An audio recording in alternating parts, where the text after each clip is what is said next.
দাড়ি রেখেছেন, যেই নবীর সুন্নত অনুসারে মাথায় টুপি রেখেছেন, ওই নবী কখনো আমার নবী 63 বছর জিন্দেগিতে একটিবারও মক্কি জীবন মদিনের জীবনে আমার নবী কখনো বলে নাই আল্লাহ আমি তোমাকে দেখতে চাই।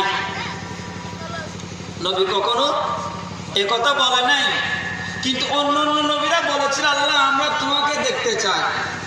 কিন্তু আমার নবী জীবন একবারও কি বলেন নাই আল্লাহ আমি তোমাকে দেখতে চাই, এ কথা বলেন নাই। কিন্তু আল্লাহ আমার নবীকে দেখা দিয়েছেন। সুবহানাল্লাহ বলেন না? এর চাইতে বড় খুশি আর কি হতে পারে?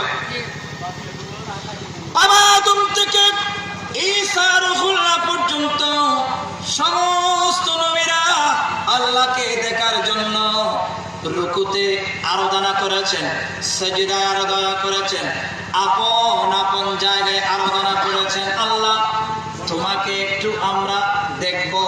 আল্লাহ বলেন না না, কিন্তু আমরা যার উম্মত হয়েছি, যেই নবীর কলমা পড়ে আমরা মুসলমান হয়েছি, যেই নবীর কলমা পড়ে আমরা ইমানদার হয়েছি, ওই নবী একটিবারের জন্য আল্লাহর কাছে দরখাস্ত করে নাই আল্লাহ আমাকে তুমি দেখা দাও। আল্লাহ নিজে বলেন এ মাহবুব আমি তোমাকে দেখা দিব।